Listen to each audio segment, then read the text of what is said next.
Hello to my beautiful people out there. First and foremost, thank you for watching us tonight. But welcome to the SideLine Speaks with myself, Brittany Jones, alongside Jason Collins and Kevin Walker, right here on Never Had It So Good Sports Media Network. What's going on, K Walk and Jay? All is well, all is well. Looking forward to another great show, guys. How you guys doing? Yeah, man, doing great. Excited. It was a slow NFL weekend, man, because the Cowboys were off. So, that was a little bit tough, but And the everything's 49ers. good. Everything's good. And the 49ers. Here you go with this Cowboys talk. Oh, it made me want to throw up every single time. Every single time. Like, no. Then your brother last week, he ain't put some sense into your head last week. And I understand it from his standpoint. You play in Washington, you can't be a Cowboys fan. I get it. And for me, it's really only temporary. This is a 1-year thing for me. But I'm all in. I'm all in for this 1 year. I said, let the audience know how long you've been a Cowboys fan. But What's it 3 been, weeks. about 3 weeks? 2.5. 3 weeks. 2.5 weeks. And a preseason. Right. Yeah. And a couple preseasons. All right, guys. For those who's watching, thank you for subscribing to our show. Please subscribe, comment, share our show. We would greatly appreciate it. If you can, I know there's a notification bell. Please check that. And we are live here every Tuesday at 7 p.m. And once in a while, we'll have some pop-up shows as well. All right, guys. You guys ready to talk some sports? Let's do it. Let's do it. And Jay, we just talked about your Cowboys, and now we got to talk about one of your other teams. And I know you don't want to talk about it, but we're going to talk about it today, okay? We're not going to go too deep, but we're going to talk about it. Recently, the Brooklyn Nets and Kyrie Irving, I think most of us know the drama that's going on there, but the Brooklyn Nets are apparently requiring Kyrie Irving to complete 6 steps. 6, not 1, not 2, not 3, but 6. I'm using the Heat reference. LeBron, 6 steps. all right, LeBron. 6 steps before he can return to the team after being suspended for at least 5 games without pay. Do you guys think Kyrie will be on the team after the trade deadline? K-Walk, I'm coming to you first since Jay, this is your team. I was hoping you would go to Jay first on this one, but no, you know what? There was a lot of steps for him to take, and not only take, but to complete as well. We know Kyrie likes to do his own thing. We've seen that in the past. Obviously, this is why he has to take these steps. For the question's sake, I hope so. I don't know, Britt. It's a great question. I don't know because I just don't know how to read Kyrie sometimes. But his past experience, his resume tells me that he'll do it. He'll do it. He'll get it done, and he'll be on the team. I think he owes it to KD. I think he owes it to Ben Simmons. Well, I think he owes it more to KD than anyone because of this collaboration that these two brought up. So I'm going to give him the benefit of the doubt. As much as it's hard for me to have confidence in anything that he does off the court. I'm going to say yes.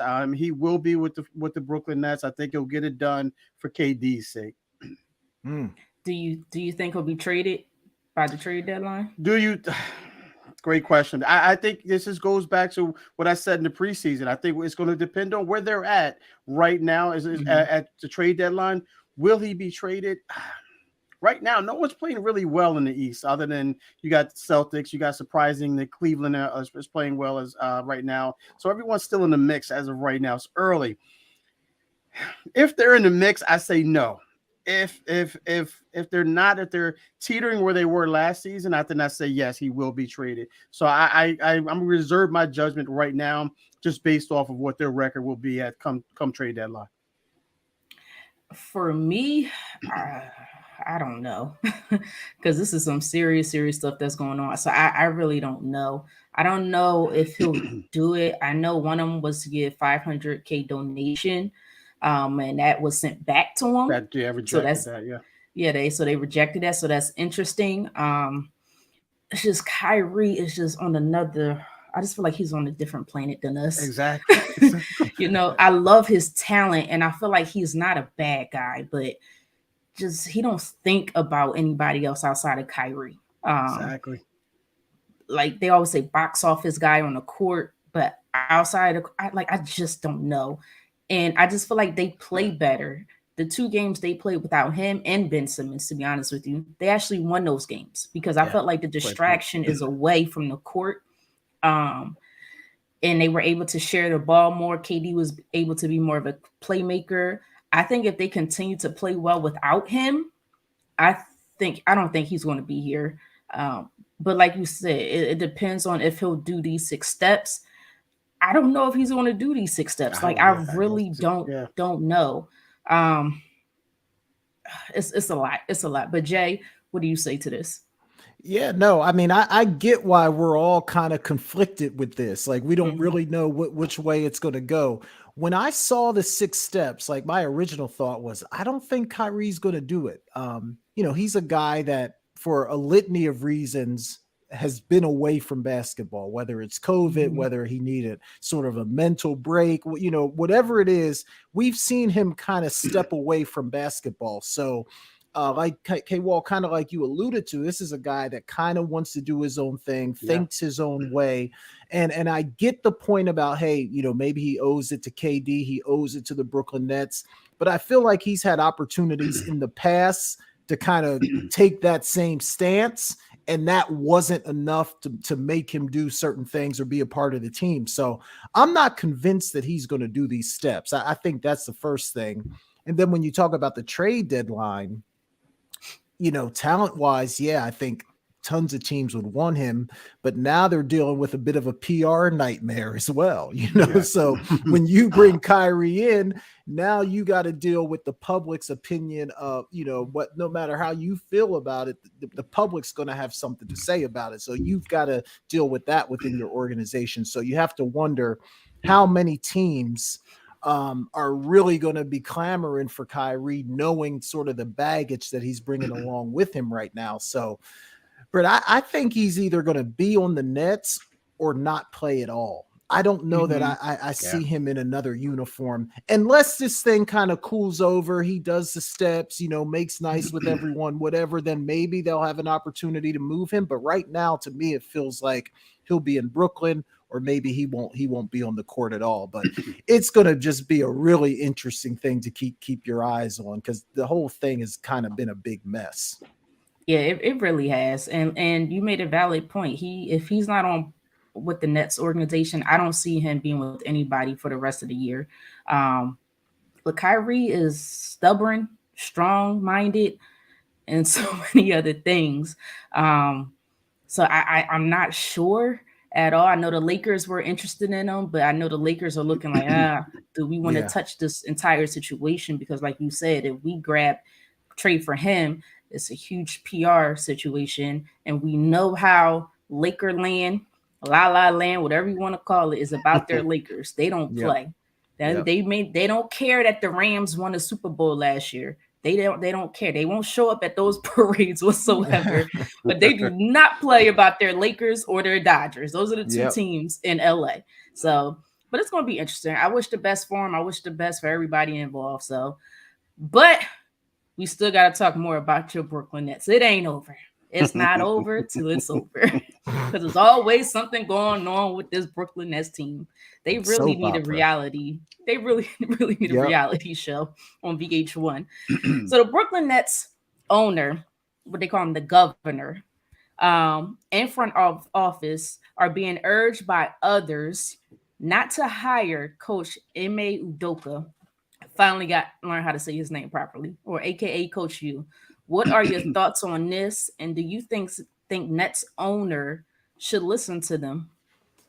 Jay, I'm gonna come to you first on this Yeah, one. so this one I feel a little differently about, because look, I get what happened in Boston. I understand that he broke team policy, right? I mean, he didn't break the law as far as we know. Obviously, all the details are not out, but based off of what we know, no crimes were committed, right? He just broke team policy, team rules of having a relationship with other people within the organization. So I understand from the standpoint of why Boston felt like they needed to do what they needed to do, but and maybe I'm just taking it too lightly. To me, this doesn't feel like a man who should never have an opportunity to coach again. Right. Yes, he did some things wrong, some things from a personal standpoint that he's got to deal with in his personal life. But I feel like this guy, if anybody, is the right guy to coach in Brooklyn. And it just kind of bothers me a little bit because it strikes me a little bit hypocritical, like all these people coming out saying, oh, you can't hire this man. Because I guarantee you, if they looked in the mirror, they would have some situations in their life that probably mirror the things that Coach U has gone through. For so sure, to say the least. I don't know. Like, I get it. What he did was wrong. I understand all that, but to me, it doesn't feel like a lifetime penalty. Yeah. I think if Brooklyn wants to hire him, I think they should. I think there'll be a lot of noise around it for a couple of weeks and then it'll quiet down. I really believe he's the right guy that could fix that team. So if I'm Brooklyn, I'm going all in on Coach U because I just don't think anybody else can help them right now as much as he could. Yeah. Yeah, this is an interesting one. I don't think this is a similar situation to Kyrie Irving. It's like you said, it is more of a personal thing. I think the problem is whoever's wife he messed with maybe could have been in a Boston's front office and they're tight. They're upset right now. Yeah. And I guess it was just in a public, it looks silly. It's a bad look, no doubt. It's a bad look, definitely. And I guess a lot of people who are urging the Brooklyn Nets not to hire him is because of everything that's going on currently with Kyrie Irving. Let's not forget everything that's still going on with Ben Simmons. I know he's still talking about his time with the Sixers, and he has every right to do that. And then you're going to bring this guy in who is known to be the person who cheated on Nia Long. And every guy is happy and looking at him sideways at the same time. But like you said, he's a good coach. He's a great coach. And I also believe that he has the voice to bring his locker room together. I hope and pray as a Sixers fan that they absolutely don't bring him on to the Nets organization. I prefer for him to come back to the Sixers. And I know there were other issues. The problem is, I don't know if he was just cheating and he was messing with this person's significant other, or there were claims that he could have potentially been hitting on people within the organization. And that could also be added. I don't know how true that is. So I'm going to put that out there now. Don't know how true that is. But I think for the Nets' sake, he will be a much better coach than Steve Nash. And I think they will listen to him. I don't think Steve Nash got the opportunity he deserved. But I think in order for that to happen, they have to trade Kyrie Irving because I don't think anybody can coach Kyrie Irving. I'm sorry. I'm almost like that with Ben Simmons, but he's a lot younger, and I'm still trying to hold on to this little bit of hope. But Kyrie Irving, I think he has to leave. But K-Walk, what are your thoughts? Yeah, it's pretty much what you guys, alluded to. And Britt, one of your points was that you said that you didn't want him to go because you wanted him to come back to the Sixers, and I think that's where everybody's trying to blackball Coach U because they know he's a great coach, and they don't want to see him go to the Nets, with the KD, with the Kyrie, with the Ben Simmons, because as Jay alluded to, I think he's the right guy for that position, and him being in that position is going to ultimately propel them if Kyrie can get his stuff together, of course. But I think a lot of people are seeing that, and that's why a lot of people are starting to say, blackball. They're trying to blackball him because they know how good of a fit that he would be there. And now, as far as him, what his situation was with Boston, from everything that we've heard, everything you guys stated, it's wrong in the way you look at it. I mean, like Jay said, it's not criminal, anything like that. I mean, worse stuff has happened and guys lost their jobs and gotten jobs back. I just think it was just a bad judgment on his part from personal standpoint. But I don't think it's enough to have him blackballed from the NBA from coaching again. I really don't believe it's that serious. But I think he's the perfect guy for that position. I think you put him in there, and I think he may be the only guy, maybe next to Mark Jackson, that could probably, could control Kyrie to an extent. I don't think you can control him fully, but I think he's the next guy that can kind of, tame him, if you will, tame him in that aspect. But I like Coach U. I love everything about him. Other as far as from a basketball standpoint, leaving him talking strictly basketball, and I think he'll be a great fit. So I think he gets another shot. A lot of people are saying he'll never coach. I think John Sally came out and said that he'll never coach in the NBA again. I don't think that what he's done qualifies him as being blackballed. I just don't see that. So with all that being said, I see Coach U coaching again, being in an NBA again. Whether it's with the Nets or someone else, that remains to be seen. But I think he's a perfect fit for that Nets position. You know what? And two, it just strikes me as a little bit ironic that the NBA of all things is gonna like die on this hill of morality, right? Like, Thank you. We know like what the players are doing, what other coaches are doing. He's just the guy that got caught. Right? So I just find it hard to believe that morality is going to be the thing that they really put their foot down on, because we know how these guys are out here living. So it's just ironic. Yeah, I agree. And then not just coaches, owners do it. I.e., the Patriots owner. He got a little backlash in the media, and that was it. Everybody left it alone. So he'll coach again. I think John Sally doesn't know what he's talking about. Go back to being a host of the reality TV reunion, okay? And leave that alone. I said it. Much respect to him, though, but I said it. But no, I hope Coach U does get another opportunity. I think he learned his lesson. At least I hope he learns his lesson. And for now on, I have to say this the appropriate way. He needs to make sure he thinks with the right brain. I'm going to say brain. Y'all know what I'm talking about. Okay? Because we got kids listening here as well. Yeah. He needs to make sure he thinks with the right brain. But all right, guys, let's switch gears. Let's head over to the NFL. Glad I didn't say that. I would have killed if I said that. We're going to switch gears to the NFL. There's so much going on. But there's this one team in particular. This quarterback, Super Bowl, what am I thinking? This quarterback was seen partying on a plane with them trying to fly back home to Minnesota. You know who I'm talking about. Well, yes, Mr. Kirk Cousins. I'm not huge on planes. I would have told everybody to sit down to causing more turbulence than what's needed. But the Minnesota have a 7-1 record. They recently traded for tight end TJ Hawkinson. And the only loss came against the Philadelphia Eagles, which I believe was in week 2. Do you guys think the Vikings are for real? Jay, I'm coming to you first.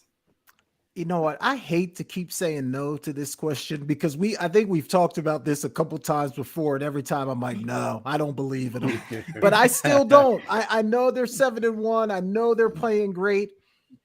And when you say for real, like I say, yes, they're a good team. But for real, in the sense that I think they're going to make some kind of serious push at a deep playoff run or a Super Bowl bid, I can't go that far. And look, I know Kirk Cousins is playing well, and he's done that before in stretches throughout his career. But to me, it just feels like when the pressure is ramped up, when the playoffs roll around, we're going to see bad Kirk Cousins at some point. And I think that's going to be ultimately what derails the Minnesota Vikings. I think they're a good team, but if I'm starting to line up teams that I think have a chance to win the Super Bowl, they just don't strike me as a team that has a realistic shot. So for now, Britt, I am still not a believer in the Vikings. What about you, K-Walk? Yeah, I apologize if I glanced off of there. The rankings just came out for the college football. I know we're going to get into that later. I just had to steal a glance there. Sorry, guys. But no, I'm with Jay on this one. I picked this team to win the division in the beginning of the season because I really thought that Kirk Cousins with the weapons that he had, with Justin Jefferson, with Dalvin Cook, with Adam Thielen. I thought they were a good enough team to win the North.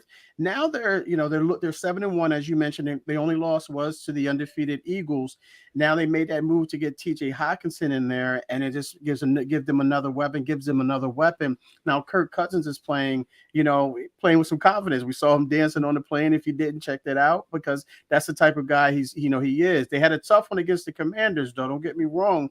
And a lot of people are saying it's the Commanders, but the Commanders are playing a lot better than people give them credit for. And I say that to say the Minnesota Vikings. I say that they're a team that you have to come to play every single week. I mean, they're not going to be an easy out, regardless of how you feel about them. You got Kirk Cousins. A lot of noises about Kirk Cousins. It's Kirk Cousins. It's Kirk Cousins. It's Kirk Cousins. But I like this team, and I picked them to go far in the playoffs. I think right now the way the NFC is constructed, I think they can make some serious noise in the playoffs, because I really think that there's a lot of parity in the NFC. In the NFC right now. And that's why you're seeing, a lot of these teams. You see the Cowboys at 6-3 or 6-2. The Eagles are at they're undefeated. The Giants are there as well. So I'm going to say, I believe in the Vikings just because of the way that the NFC is constructed. That's the only reason why I'm going to say that I believe in them, and I do believe that that pickup with TJ Hawkinson is huge for them. Every time, guys, I try to say Kirk Cousins ain't it. Somehow he gets another daggone victory. I don't like this quarterback to save my life. I don't. I really don't, guys. I'm gonna be honest. I don't think he's one of the top quarterbacks in the league, but somehow he always pulls out a victory or some incredible throw. I mean, it kind of reminds me of Eli Manning in the Super Bowl, where he just closed his eyes and throw up a lucky pass and a receiver comes down over the helmet. That play still makes me mad to this day. Don't know how it happened, but it happened. And that's how I feel about Kirk Cousins, right? Yeah. But to be honest, I have to give this team credit. I really do. I know they lost to us, and I think that's primary because we have a good secondary. Darius Slay and James Bradbury and Avonte Maddox in the slot. But they have explosive players with Justin Jefferson, Adam Thielen, and like you guys said, Dalvin Cook, like K-Walk said, TJ Hawkinson. And as long as Kirk Cousins just plays smart, as long as he plays prime time, we might be in trouble. But as long as for the most part he plays smart, they could go very far and be very dangerous team. Now defensively, I know they got I think his name is Zadarius Smith from the Packers. He came over there, which is a top tier linebacker. They have a good front seven. The secondary, I'm still not too sure about, but they're winning games. They're doing enough to win games, and that's really all that matters. They seem to have great chemistry. Things are flowing well for them. So I'm gonna say right now, they are real. But I do know they have the Cowboys coming up as well. So I don't know who I want to win that game. I don't know who I want to lose that game, to be honest with you. It's like I want the Cowboys to win because it gives us that extra space for error just in case. But then I want the Cowboys to lose because that's a rivalry of the Eagles, of course. So, but we'll see what happens. All right, guys. Let me see. I'm trying to see what I want to do here. We got a lot of topics to talk about, but I've been trying to do this for weeks. So we're just going to get this in now before we get to the next topic. And it's called Keep or Trade. Okay. For those who don't know, our old show, we used to do this all the time. So, but this is a new show. New, updated, upgraded. We shining right now. We shining. So we had to bring it over here. But those who are watching this, Keep or Trade is I'm going to give you two players from the same team. And Jay and K-Walk, as well as myself, has to tell me which player they were going to keep on their team, which player they would like to trade. Some may be simple, some may be more difficult, some may be like, why is that even in there? But it's going to be in there. But this is a combination of the NFL and the NBA. So we're going to go back and forth. All right. And the first one, this is a big topic this year, so I had to bring it back out. And this is about Jay's temporary Cowboys. I said temporary Cowboys. We had Tony Pollard or Ezekiel Elliott. Which one are you going to keep? Which one are you going to trade? Jay, I'm going to come to you first since this is your temporary team. Yeah, this is an easy one for me. I'm keeping Tony Pollard. Zeke had he had a good short run. The running back position is tough because you get beat up quick. and you got to get it while you can because you fall off the cliff pretty early. And I feel like Zeke is right at the edge of that cliff. And Pollard just brings the Cowboys a slightly different dimension. He can run in between the tackles, but he also has the speed to get around the edge. I think he's better in the passing game. I just think all around he's a more versatile back. So for me, that's an easy one. I'm going to keep Pollard. I'm going to trade Zeke just because I think Pollard has a lot more tread left on the tires. Yeah, I think for myself, as much as I like Zeke, you guys know I'm an Ohio State fan, because so I fell in love with players like Zeke. But I like Tony Pollard. I think right now he's just a better running back for this team. And like you say, he has more tread on his tires. Zeke has been north south bruiser type runner, so he has a lot of he's taken a lot of hits Yeah. over the last 5 years, and this is about the time where the Cowboys get rid of the older running backs. They did the same thing with DeMarco Murray. They did the same thing with the previous running back about 5 years. Then they move on. So it's about that time, and we could kind of see it a little bit. I know Zeke, prior to the injury, was starting to get a little bit better, going against certain teams. You started to see more of that 4 or 5 yards, but I still don't think he has that burst that he used to have in the past. And I like Tony Pollard, like Jay said. Catches the ball better in the backfield, just that more dynamic, more explosive player in the backfield, which this team needs, especially on the offensive side. I know they have CeeDee Lamb and Michael Gallup, but they need that extra explosiveness, and I don't think Ezekiel Elliott is it right now. But K-Walk, what are your thoughts? Yeah, I'm going to make it unanimous. I'm going to take Tony Pollard as well for everything that you guys mentioned. Plus, he's that extra guy. I don't know if you want to use him in this situation because, Zeke is out right now and he's your primary back, but he returns kicks as well. So, and that's a big advantage, a big asset, for any team, not just the Cowboys. But if he's going to be your feature back, then you got to kind of shy away from putting him in that situation. Oh, for sure. But like, you guys mentioned, Ezekiel Elliott is getting up there. We all know that the shelf life of a running back is not that long. Is, what 28 is where they say that they tap out at, is usually on the average is when you see that running back start to hit that wall, if you will. And I think Tony Pollard is right around there, but he's still shown that he could be more durable. He could be more reliable. He hits the holes harder than Zeke. Ever since Zeke got that big payday, man, we just don't see the same explosive, the same hungriness. I don't know if it's the money weighing him down. He can't hit them holes the same way, but nonetheless, you see you see a more aggressive Tony Pollard than you do in Ezekiel Elliott, and even Ezekiel Elliott sharing time with Tony Pollard is still hurt. So that's got to be a concern for you there. That's got to raise a red flag for you there as well. So I think this was an easy one for me as well, and with Tony Pollard. All right, now I'm gonna go to the next one. We're gonna stick with the NFL right now, and then the last one will be an NBA. But I'm gonna head over to the Packers organization. And which one you going to keep? Which one you going to trade? You have Aaron Rodgers, quarterback Aaron Rodgers, or head coach Matt LaFleur. That's his name, right? Matt LaFleur. Which one you going to keep? Which one you going to trade? That's good right there. Wow. K-Walk, I'm coming to you first on this one. Wow. You know what? I'm going to keep Aaron Rodgers. I think, the reason why I keep Aaron Rodgers and you trade Matt LaFleur is because Aaron Rodgers is still, in my opinion, one of the top quarterbacks to ever do it. I think he's in a position right now that I ranted about this, if it wasn't last week, a week before that, is that the Packers just aren't putting putting Aaron Rodgers in the right position. No receivers there to throw to. When the receivers that he does have, they drop in the past, or they're not on the same page, they're running the wrong routes, they're not getting separation, whatever the case may be. They're not getting it done. So Aaron Rodgers is still, to me, one of the top quarterbacks of all time, one of the top quarterbacks in the game today. I just don't think you'll find another quarterback like that, for quite some time. So with that being said, I just don't think Matt LaFleur is calling the right plays or putting Aaron Rodgers in the right position. So with that being said, I'm going to keep Aaron Rodgers, and I'm going to trade Matt LaFleur. Jay, what about you? Look, I'm going to preface this with saying Aaron Rodgers is not one of my favorite quarterbacks. I'll say it that way. Look, I think for everything that everyone says about Aaron Rodgers, how talented he is, how good he is, one of the best that's ever played the game.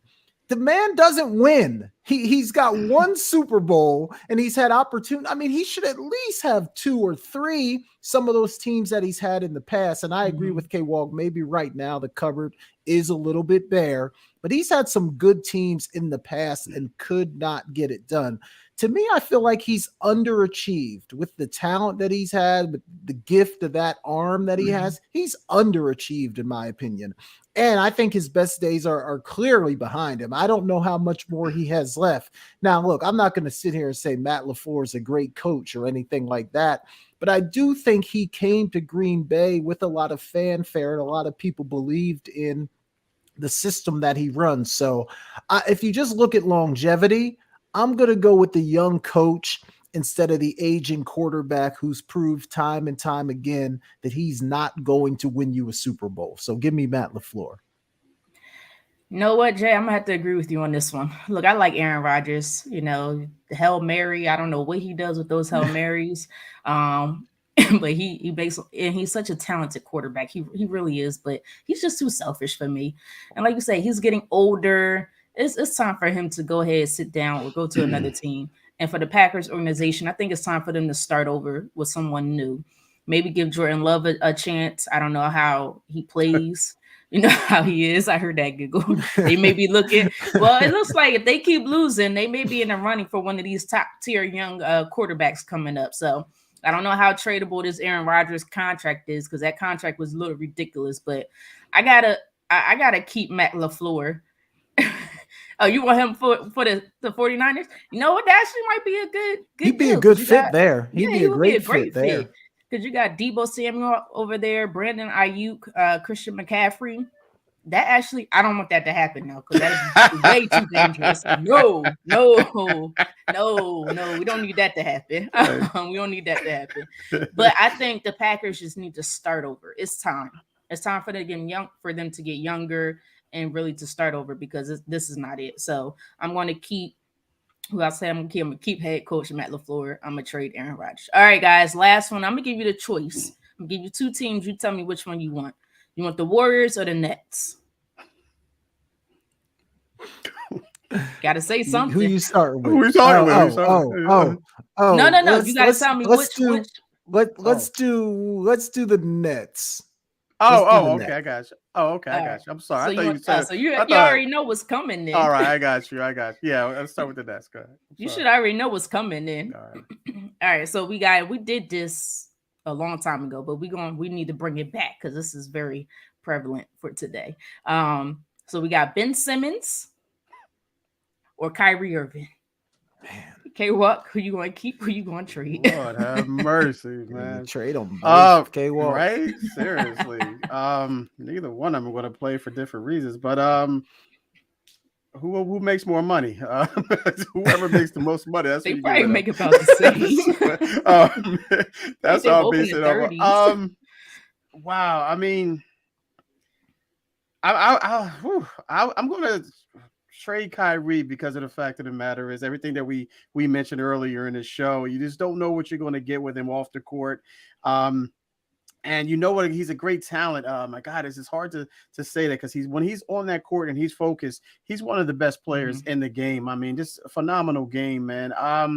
Ben Simmons, I don't know if he's dialed in right now. I just don't know what he's dialed in right now from a mental standpoint. So with that being said, I think that we can rely more on Ben Simmons than we can on Kyrie.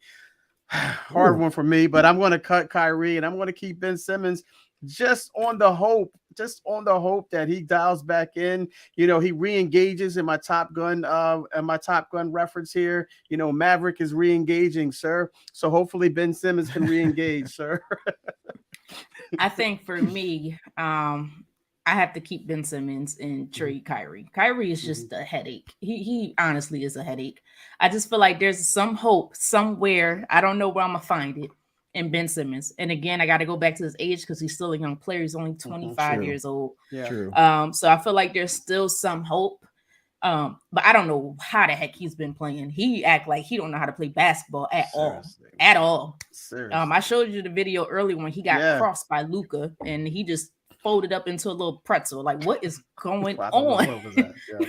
Like, I feel like it's the Space Jam, was it Monstars, and stole all his talent. That's how bad he's been playing. So, but like you said, K, well, Kyrie has so much talent. Like Kyrie just really thinks about Kyrie. Yeah. He really cares about nothing else. Talent wise, I have so much respect for him, but outside of that basketball court, and we don't even know if he's going to show up every day. Right. So it's just like I don't trust him. Ben Simmons, I'm not sure if I trust him neither. Right. But I feel like, okay, he's back on the court. He's trying. So that's the first step. So I got to keep Ben Simmons and I have to trade Kyrie. But Jay, this is your team. You get the final say. Man, I'm surprised. I got to go the other way here. I got to go the other way just because I feel like Ben Simmons, I think he's trying. Like, I think he wants to engage. I think he wants to do well, but whatever it is, he's lost it. Whether you like think of it as someone who gets the yips in baseball and they just can't throw the ball over the plate or whatever it is, he has the yips. And I don't think he's going to get it back anytime soon. And you can see it in his play. Like, he plays like he's a little bit afraid. And I hate to say that, but he looks scared out on the basketball court. So if you're afraid to shoot the ball, you really become a liability to your team on the offensive end. Like, it's like playing 4-on-5. Kyrie, for all the issues that he has, for all the trouble that he brings, the one thing you can say about Kyrie is that when he's on the floor, you're going to get production out of him every single night. So just for that reason alone, they're both unpredictable. They're both unreliable. You don't know what either one of them's going to do. So give me the guy that I know that when he does play, he's going to perform. So I'll keep Kyrie and I'm going to trade Ben. If it's up to me, I'm trading both of them. Yeah, right. And we just going to play with KD and some role players. Okay. All right. But guys, we got to get ready to head into our next break. Before we do, I do want to talk about this one thing. The Bucks are now one game under 500 with a 4-5 record after a comeback victory in the fourth quarter against the Rams. It was the Rams, right? 16-13 this past Sunday. Tom Brady drove his team down the field with 44 seconds left on the clock and scored the winning touchdown. Do you think Tom Brady is back, or is this just like, it's the LA Rams? Jay, you shaking your head, so you know I'm coming to you first. You already know what I'm going to say. He's definitely not back. He's got 1 foot. I was going to say 1 foot in the grave, but that might be a little bit too far. Football grave, guys. Yeah, football grave. No, I mean, look, that offense struggled the entire game. They struggled the entire game. They couldn't get anything going. And then finally, that last drive, yes, some good things happen. He makes a couple of nice throws. And now everyone wants to say, oh, this is vintage Tom Brady. He had a great moment, but I don't think they fixed any of the offensive problems that they've been having. So for me, Tom Brady is not back. The struggles will continue. K-Walk, before I say what I want to say, what's your thoughts? I'm going to say Tom Brady is not back because he's been here. He never left. He never left. He never left. Hey, listen, I'm telling you right now, listen, I remember, stay with me on this one, ladies and gentlemen. I remember I was having the yips in my senior year at Temple, and I kept dropping ball after ball after ball. And I was like, oh my gosh, frustrated. It's messing with my confidence. I caught one ball one-handed on the sideline on the corner route. After that, I dropped no more balls. I think this is what Tom Brady needed. I think he needed that moment. He needed that play to get back to where he's comfortable with being. All of that stuff on the outside, with his wife, with Giselle, I think that was kind of bothering him. And I don't care who you are, and you can step into those between those lines, and you can say, I'm not thinking about that. I'm not thinking about that. It can weigh on you. It can really weigh on you. But I think that was a moment where Tom Brady is going to say, listen, I'm still Tom Brady, so I can still do this. So Tom Brady is not back. He's been here. He's going to be here for a little while longer, ladies and gentlemen. That was convincing, K-Walk. I got to give it to you. It was. I think you might have just changed my mind because so K-Walk's Keep Hope Alive may have worked.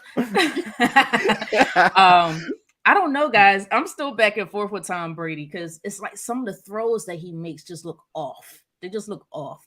But not just that. Even if Tom Brady is still here, where are his receivers? I done seen Mike Evans, who's supposed to be a top tier wide receiver in this game, What? drop more What? balls than I can count, than I can even think of. Like it makes no sense. He literally looked like he turned back to becoming a rookie. And he's just nervous out there. I don't know what's going on. Chris Godwin, he dropped a couple passes. Hopefully he can stay healthy. Leonard Fournette, I know he's getting frustrated. So maybe this victory was the thing for the team, was a momentum shifter for this team. So maybe this is something that they needed. But maybe he never left, because I might have to. I might agree with that. He never left. Don't fall into All right, K-Walk's K-Walk, trap, Brittany. you may have changed my mind. I got to look at the other variables around Tom Brady, but I still have a lot of questions. So we'll see what happens. But all right, guys, we gotta head to our break. We're just gonna take a real quick break, and then Jay's gonna take over for us. But before we go in, I know we were supposed to try to squeeze in Josh Allen and the Bucks. We'll see how that goes. He got injured, everyone. He may miss a couple games. I think they did an MRI or X-ray today. So until we hear something, then we'll really sit down and be able to talk about it, how that could potentially impact the AFC, the conference, the AFC.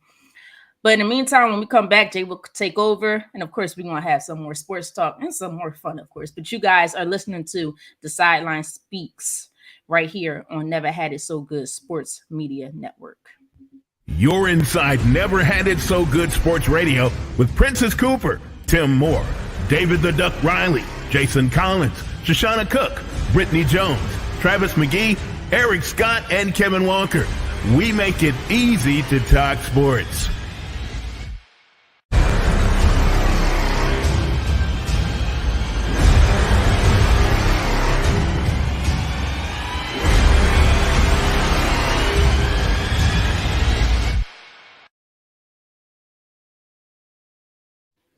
Welcome back to the Sideline Speaks with Brittany Jones, Kevin Walker, and Jason Collins. All right, guys, we're going to get into some college football talk a little bit later, so stick around for that. We're going to give you our top 4 teams in the country. But, guys, I want to talk about Jeff Saturday, who was just hired as the interim head coach for the Indianapolis Colts. And I've been watching some stuff on this. I've seen people that are just outright angry about it. I've seen people screaming about the Rooney Rule. I've seen a few people that seem okay with it. The thoughts are just all over the board on this Jeff Saturday hiring. K-Walk, I'll start with you, man. What were your thoughts when Jeff Saturday was hired as the head coach, interim head coach for the Colts? No NFL coaching experience, no college coaching experience, high school head coach down here in Georgia. But that's it. What were your thoughts on Jeff Saturday? Yeah, Jay, I was just like everyone else. I was just baffled by this particular decision. I mean, I really thought, I see him, every Sunday or every other Sunday on ESPN being an analyst. And I'm like, Jeff Saturday? I'm like, where is this coming from? How did this happen? But then the first thing I thought about was John Lynch, when the 49ers signed John Lynch as a GM, and he's right out of the booth, right out of the booth. Yep. So, a lot of people, that was a head scratcher even for me. And I'm not trying to say this is going to happen. He's not going to be, I'm not like saying he's going to be successful like John Lynch, but, he's successful. John Lynch is successful. Jeff Saturday, this is a different one, Jay. This is totally a different one. I just don't know where they got him from and why he's that guy. I don't know if he's, buddy with Irsay and what's going on there.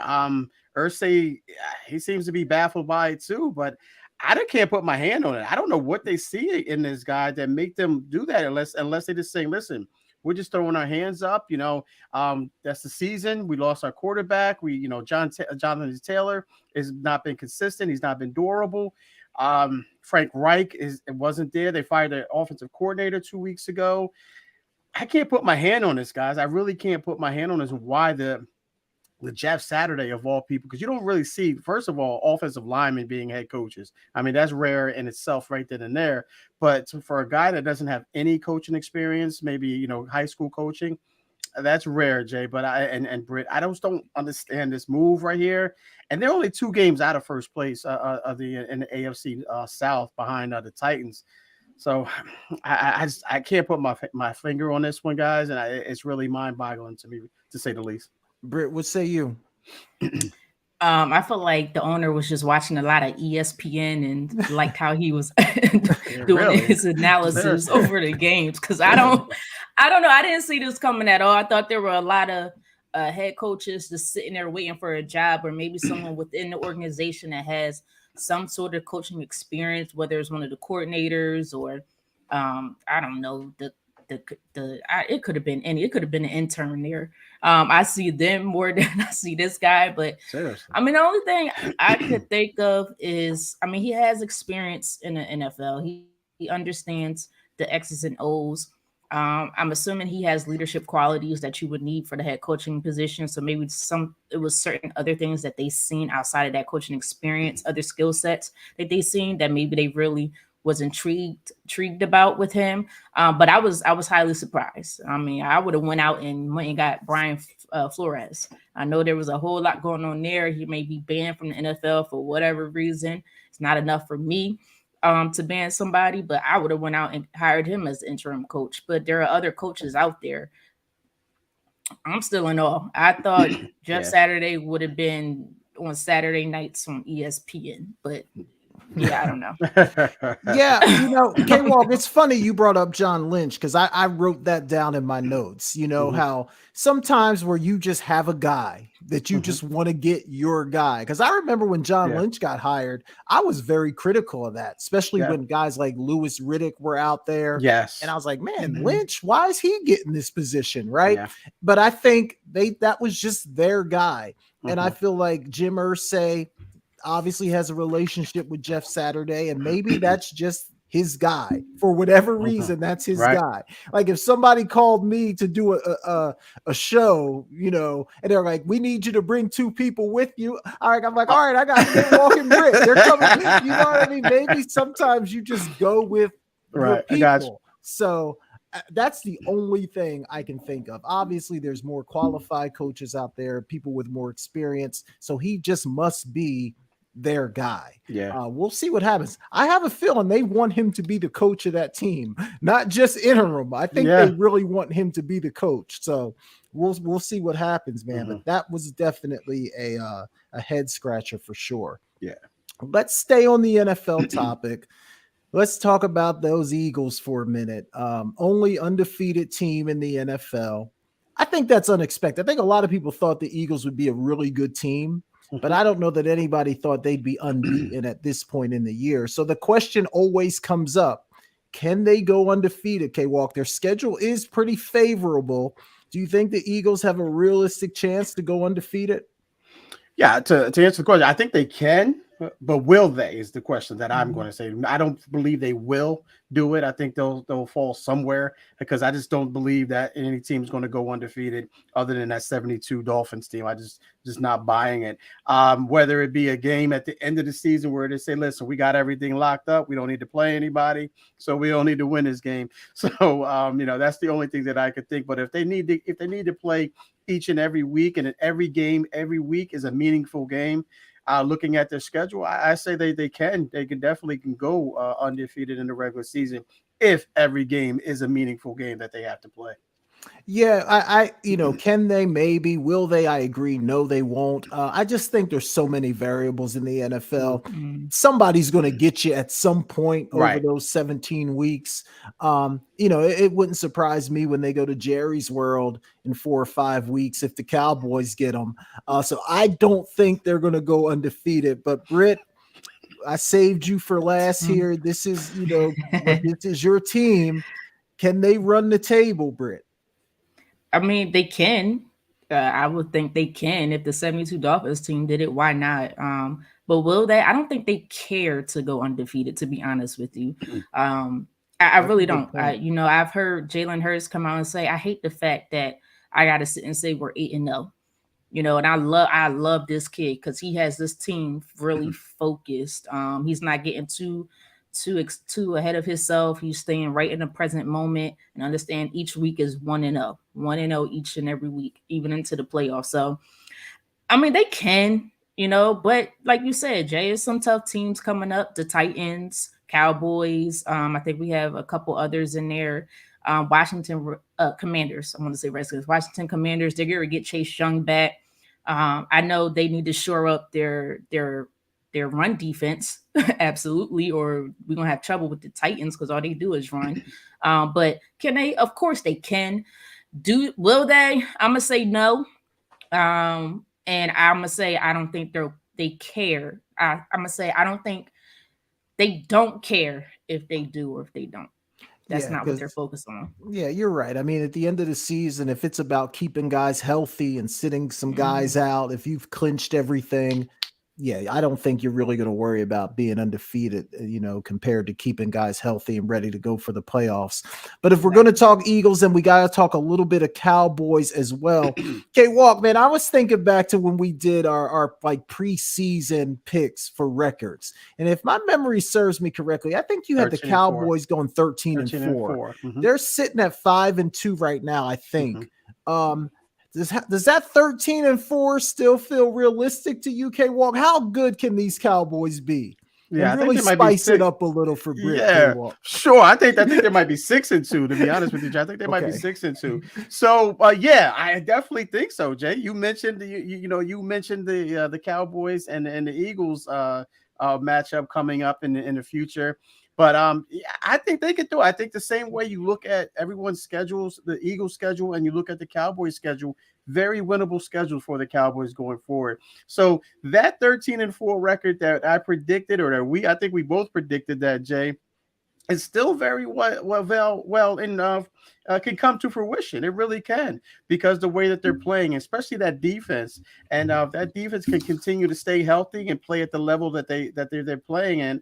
They're playing at. I think they could very well go 13-4. I don't see too many teams. Even putting the Eagles on there, I don't see the too many teams that could beat the Cowboys right now on their schedule. Yeah. Britt looks like she's tuned out right now. I'm looking at their schedule. I'm just looking at their schedule. Okay, but yeah, and as I mentioned earlier, the NFC right now is to me it's very there's a lot of parity there.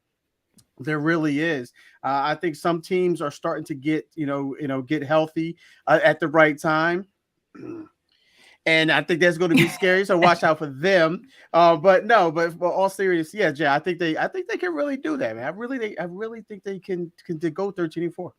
Britt, how good can the Cowboys be? I mean, I think they're going to be as good as Michael Parsons and Dak Prescott will allow them to be honest with you. The one thing, I'm not a Cowboys hater. I'm sitting here with two Eagles hater, but I'm definitely not a Cowboys hater. I'm a realistic fan, right?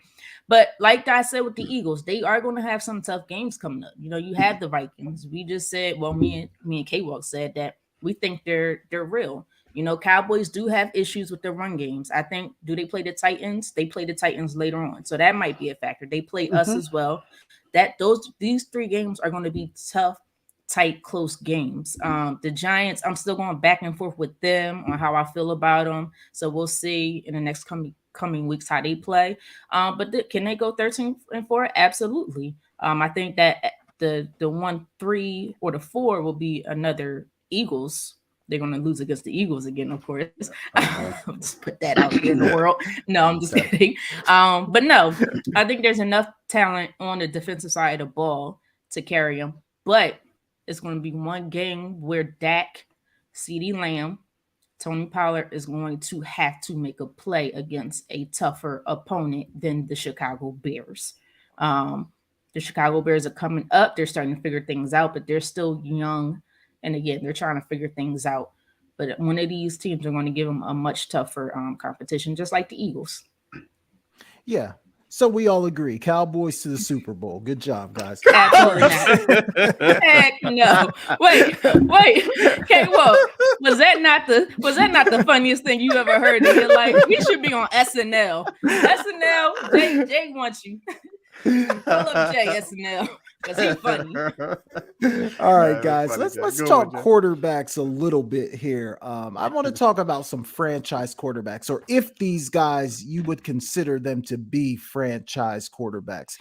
And by franchise, let's think of it this way, guys. that I've got my quarterback for the next 7 to 10 years. This is the guy that's going to lead my franchise. And I believe that he's good enough to lead me to a Super Bowl. All right. I'm not talking about guys that just manage the game. They don't lose it for you, blah, blah, blah. A guy that can win you some games. He's my quarterback for the next decade, and he's going to bring us at least a Super Bowl throughout that time. All right, let's start with Zach Wilson and the Jets. Britt, is Zach Wilson a franchise quarterback?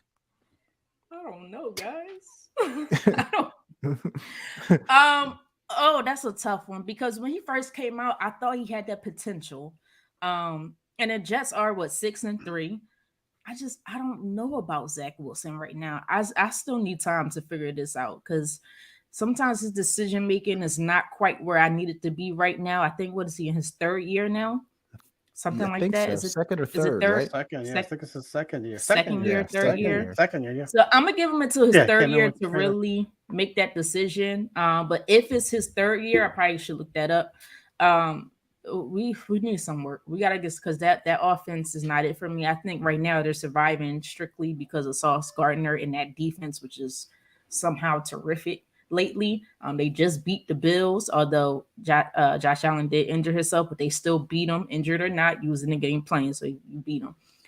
So I'm gonna say right now, no. That's hard because I think I'm gonna change that answer. It's fluid. We could change these answers later. So right now, no.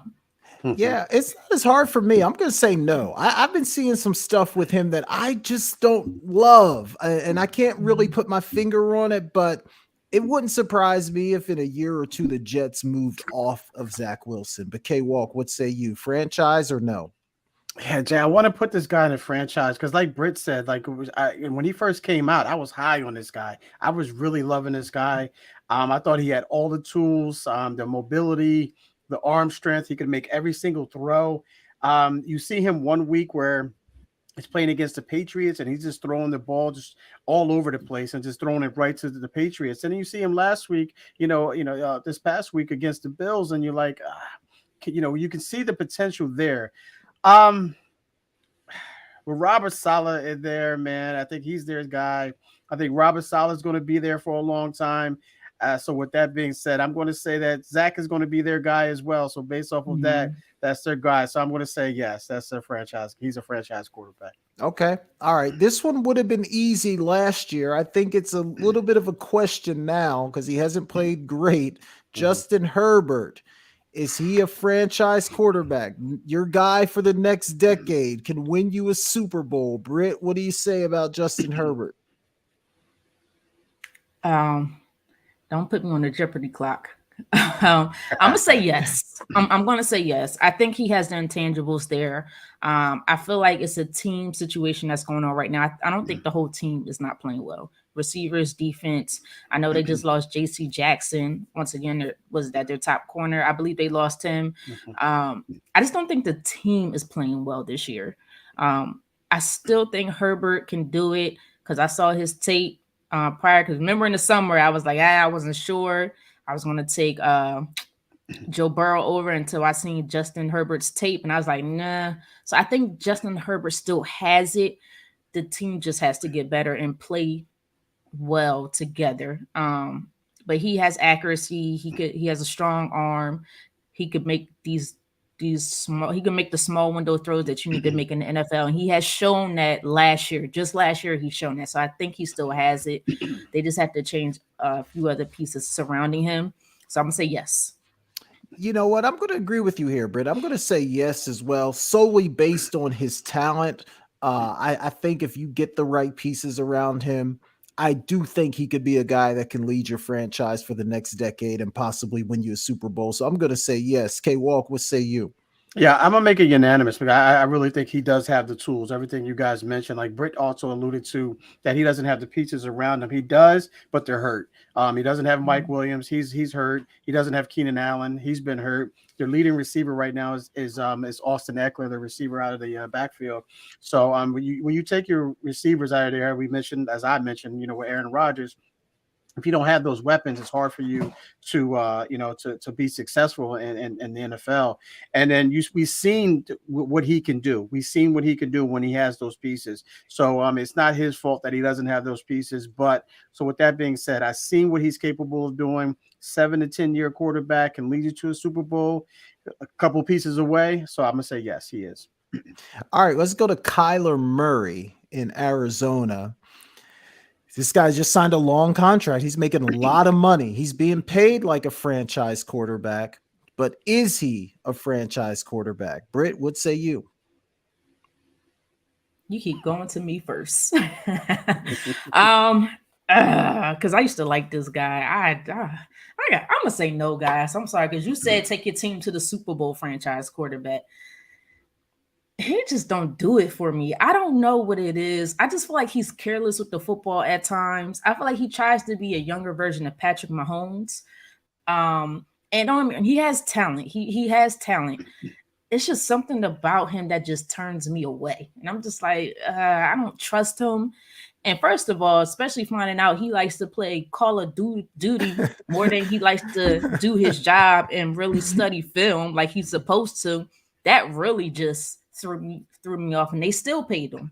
So I'm gonna say, can he get his team to a Super Bowl? No, I don't think he has it. And lately, to me, his accuracy has just been off. Yeah, I'm with you. I think he'll be a good quarterback. I think they'll win some games, but I wouldn't put him in that franchise quarterback position. I don't think he's going to lead his team to a Super Bowl. And I agree. I don't love his study habits either, Britt. When you're logging more hours on a video game than you are in the film room, that's a problem. That's a problem in the NFL, man. So I'm gonna say no, but K-Walk, what say you? I'm gonna make it unanimous, man. The guy is just not dialed in, man. He's not interested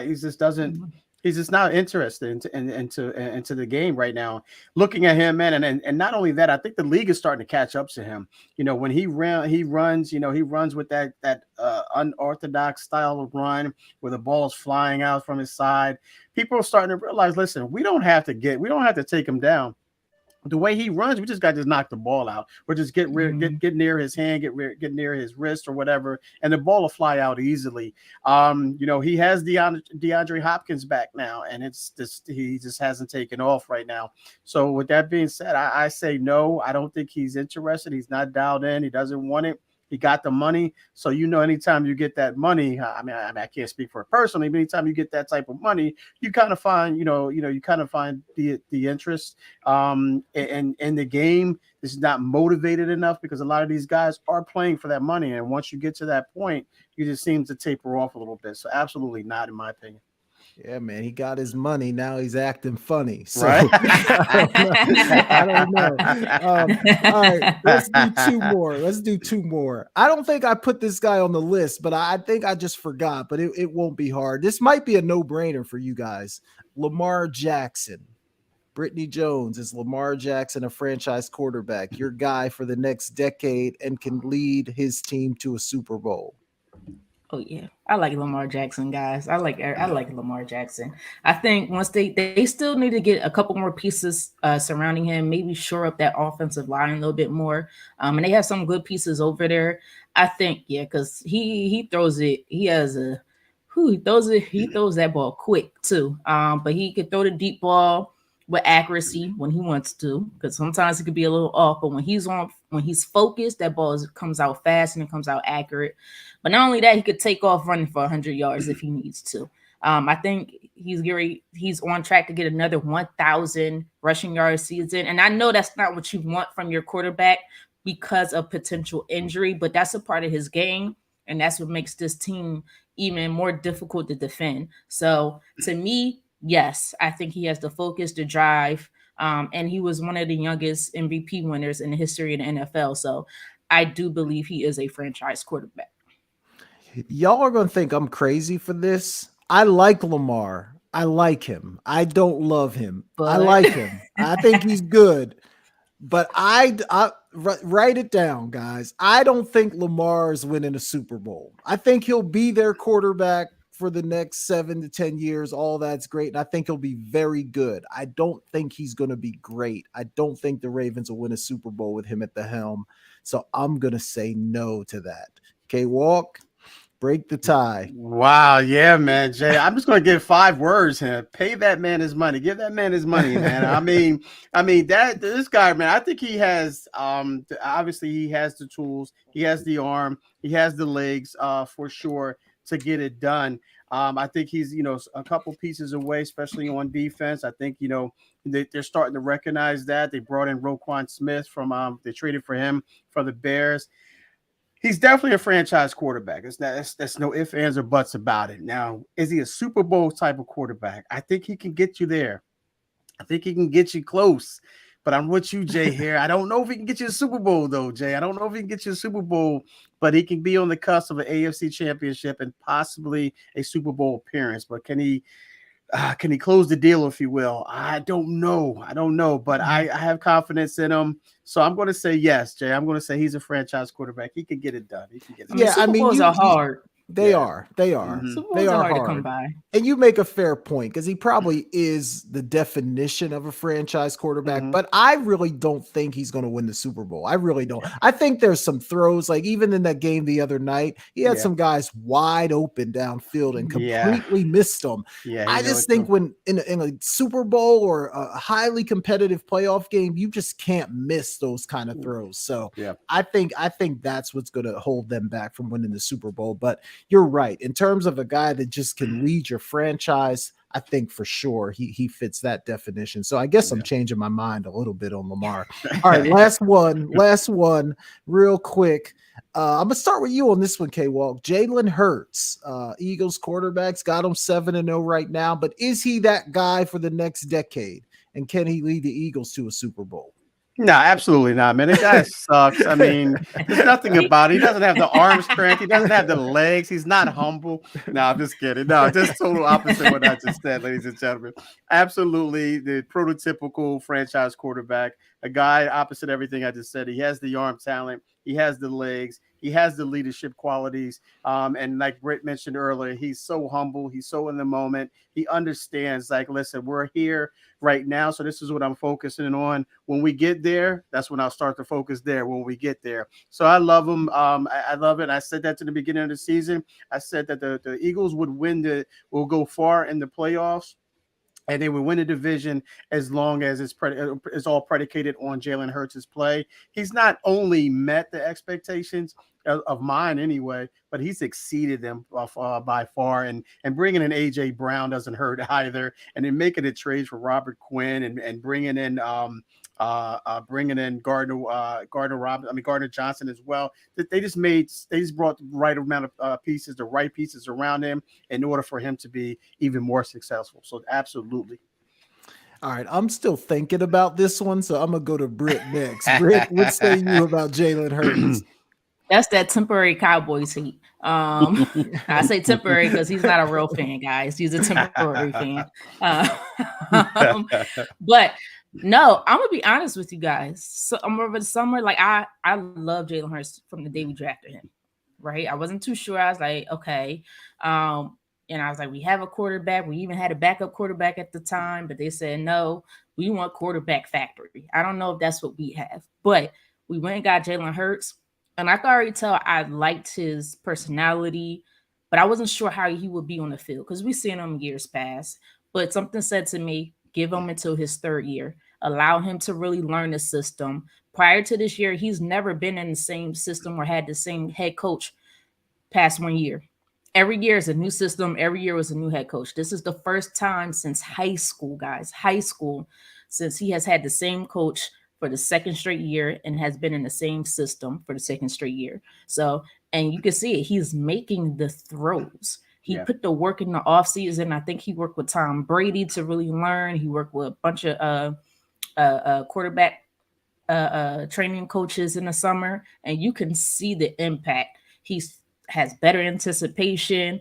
He's throwing with accuracy. He could throw the deep ball. Now, a lot of people said he didn't have a strong arm. Wasn't that he didn't have a strong arm? He didn't have the accuracy to throw that deep ball.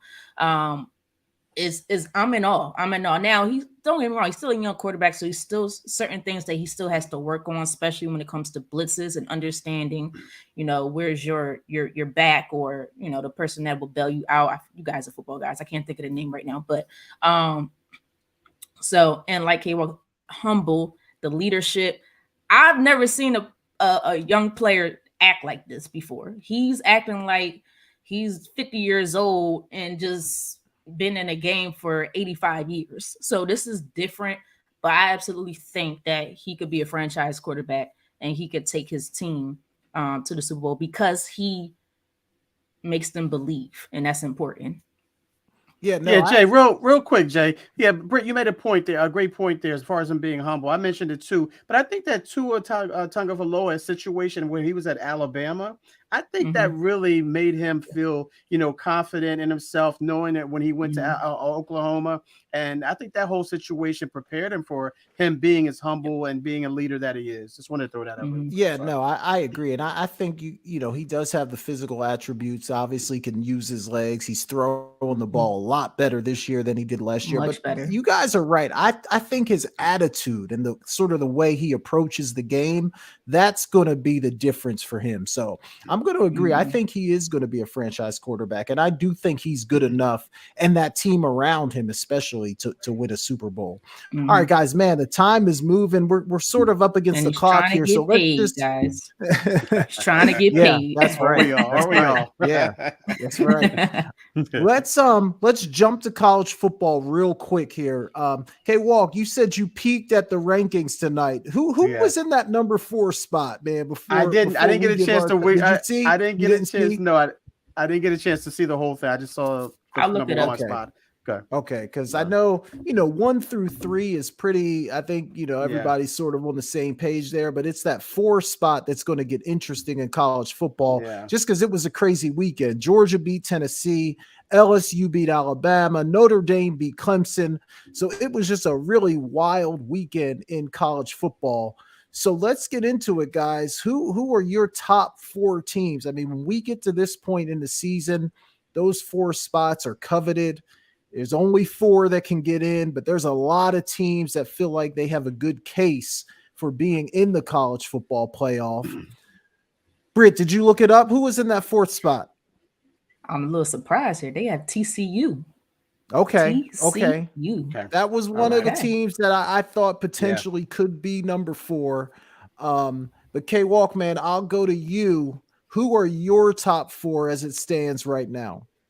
All right, at number 4, for me, ladies and gentlemen, I got Michigan at number 4 right now. They've been playing undefeated ball. I really believe that they haven't really hit their full potential. They've been playing a lot of down to their competition football, in my opinion. But you see everything that they have there. But I like Michigan at number 4. Number 3, I like Tennessee, even though they came off of that tough loss to Georgia. Georgia was just, ready to play them, but I got Tennessee at number 3. Number 2, I got Ohio State. Right now, I still think they're their best team right now, but I just think that they got the best weapons, I should say, right now. But I don't know if they can play a full game right now. They play down to their competition as well. And number 1, I got to go with Georgia. Just the way that they looked against Tennessee last Saturday. It just looked like Stetson Bennett was focused. Kirby Smart has those guys ready to play. Big time game. Felt like a national championship game to me. So I went with Georgia at number 1 again. I got Michigan at 4, Tennessee at 3, Ohio State at 2, and Georgia at 1.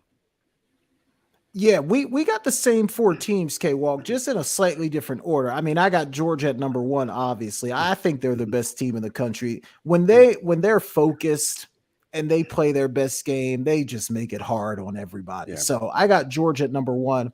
Right now, I really don't care if Ohio State or Michigan is 2-3, 3-2, however you want to do it. That's going to play itself out the last weekend of the season. Ohio State, they haven't looked great the last couple of weeks. So 2 and 3, Ohio State, Michigan, however you want it.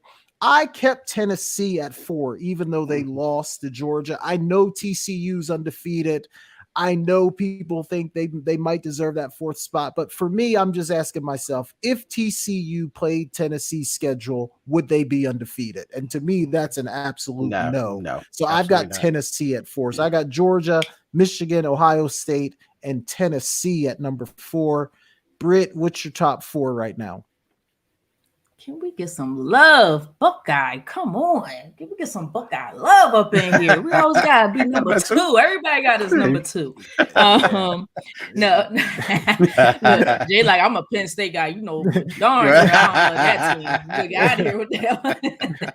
Much respect. Number 4, I have Michigan. I'm not sure about TCU. I don't know if I'm a big believer when it comes to these big time schools as far as Georgia, Tennessee, Ohio State, and Michigan. I'm not even sure if I put them above. I know Alabama lost 2 games and one of them was interesting. But I still think if Alabama and TCU play, I still think Alabama would win. Probably not by much, but I think they'll take that one. But number 4, I have Michigan. The reason I have them at number 4, good team. I just don't think they played anybody that was really worthy of saying, oh my goodness, you're top 2. To be honest with you, I think when it comes to Ohio State, Georgia, and Tennessee, they've been more tested right now. Ohio State, not quite yet. I mean, they've been tested by Penn State, no disrespect, somewhat. For 3.5 so that's quarters. why, 3.5, gotta play 4. Like y'all told me with the Eagles, gotta play 4. But no, so 4 Michigan, 3 Tennessee. I think Tennessee is talent, but like I said, prior to them playing to Georgia, the defense had to make stops, and the defense was not able to do that. Your offense can be amazing, but if your defense can't make a stop, then it is what it is. Number 2, I'm putting Georgia. That's what I said. That's what I said. I'm putting Georgia right there. I did. Because they came close. They came close to losing to, was it Missouri? I think it was Missouri. They came very close. And I think it was another team in there as well. So if y'all want to say Ohio State hasn't been playing consistently the last couple of weeks, I could put that on Georgia as well. We all got those tested games. And number 1, I'm putting Ohio State, not because of the quarterback, not because of the coach, not even because of the head coach, because of Marvis Harrison Jr. Unfreaking stoppable. Oh, that guy is a dog, straight up. Try to stop him if you want to. That's why I got Ohio State at number 1. That's my top 4. Man, woo. I'm surprised y'all had Michigan behind Tennessee after Tennessee lost. I mean, Michigan is an undefeated Power 5 football team, and y'all got Tennessee in front of them. But I get it. Okay, all right. I'm still not sure about Michigan yet. Tennessee proved some stuff to me. They went and they beat Alabama. That was a good lost win to Georgia, but I'm still not sure about Michigan. I just don't know how good Alabama is this year, losing to LSU. Tennessee got completely dominated on Saturday by Georgia.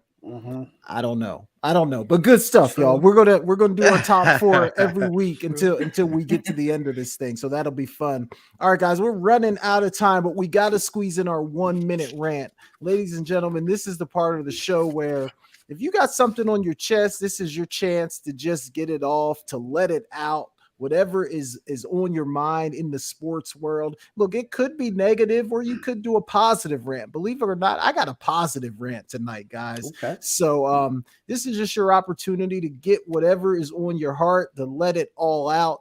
You only get 1 minute, though. After 1 minute, we will stop you. Okay, Walk, I'm going to start with you tonight, man. Let's hear your rant. The floor is yours. Take it away.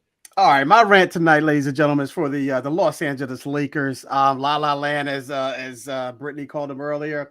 Listen, you guys are 2-8 right now. All right, you're in a position right now that you're not going to get any better than you are right now. So right now, I think you cut your losses and you say, listen, who do we have to get out of here? Is LeBron tradable? Obviously he is. You got AD out there. You got Russell Westbrook out there. I say out of those 3, LeBron is probably not the guy that's going to go, but AD, I think AD may be that odd man out. He has to go. Listen, don't put yourself in this situation. Salvage the season as much as you possibly can right now. Again, you're 2-8. Last year you were 33 and And at 49, you missed the playoffs last season. Do you want to go back to that same situation? Jeannie Buss, Kurt Rambis, who's the other guy? Rob Pelinka. Listen, get together, bring your heads in together. If you have to bring LeBron in there to get it done, get it done. Salvage this season right now, guys, because you're going nowhere fast. So please bring it. Get these guys going. Time. Good stuff, K-Walk. Good stuff. K-Walk. Let the Lakers know. Yeah. I respect LeBron, but we don't want him in that GM seat. No, I'm sorry. I'm a Sixers fan, so you know what? I want him in that GM seat. Never mind. He can stay there. You might want to do that. You may want to keep it there.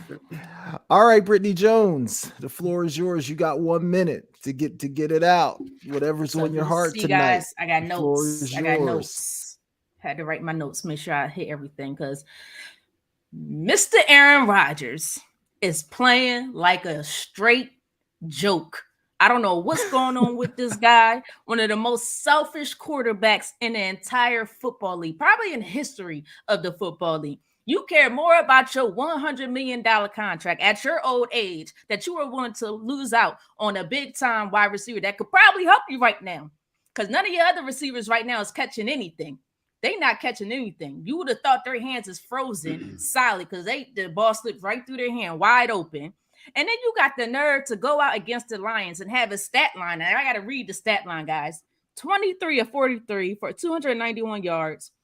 53.5% completion percentage, 3 interceptions, 1 touchdown, and here's the thing, a 25 QBR. Are you out of your mind? You recently said in a post-game interview, guys who are making too many mistakes shouldn't be playing. Then why, excuse my friends, why in the hell are you playing? Sit down somewhere.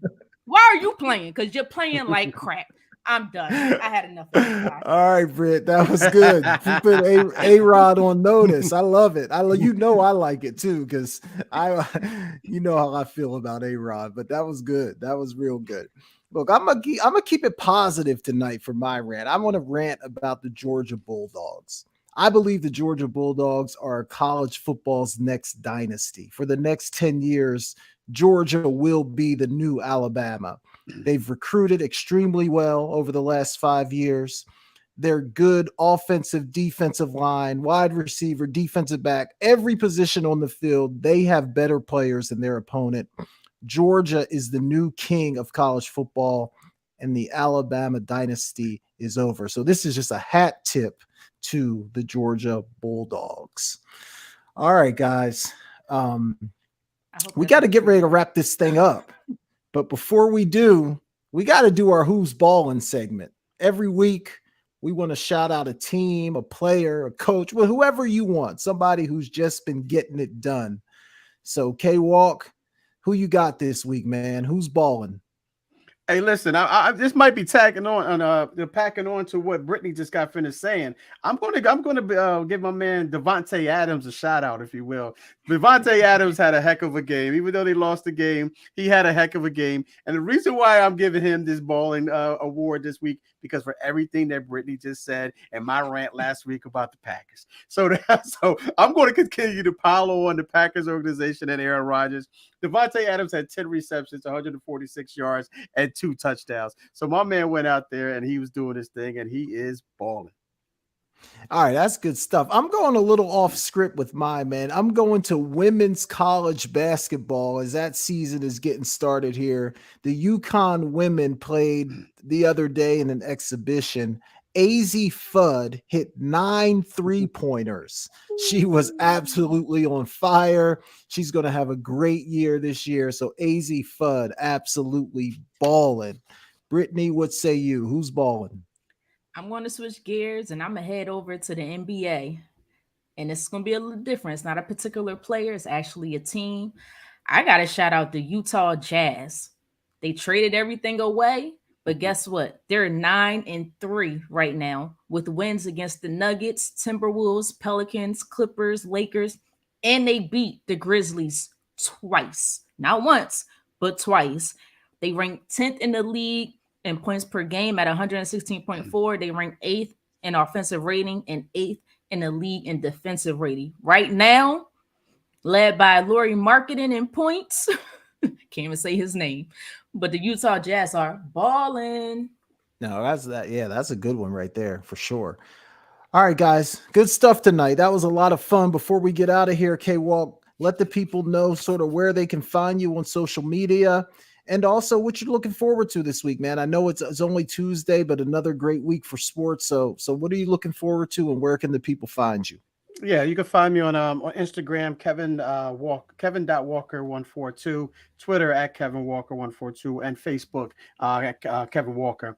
What I'm looking forward to, just another great week of sports. We got the Thursday night game, of course, and the NFL should be an interesting one there. I'm looking forward to the there's not too many big matchups in the college football this week, so I'm just looking forward to just football, just watching the college football rankings.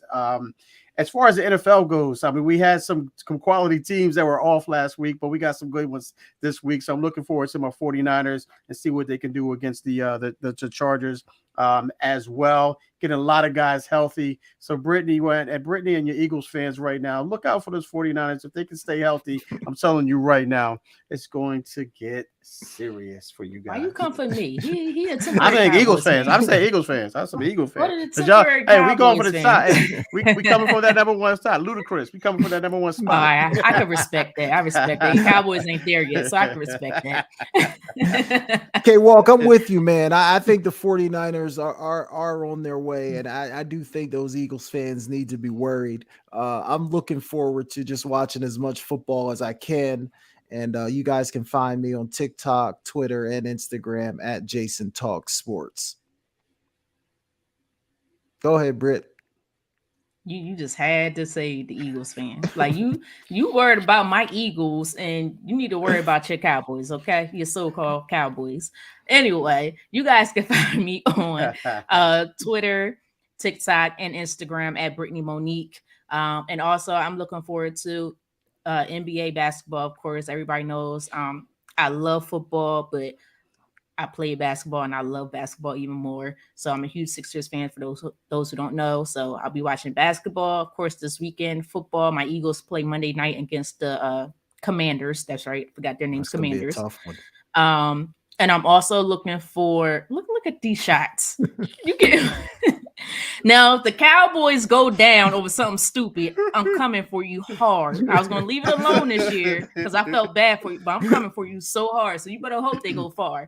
But anyway, but I'm also looking forward to college basketball. Women's and men's basketball is getting ready to start up, so I'm looking forward to that. Yep. All right, good stuff. Good stuff there.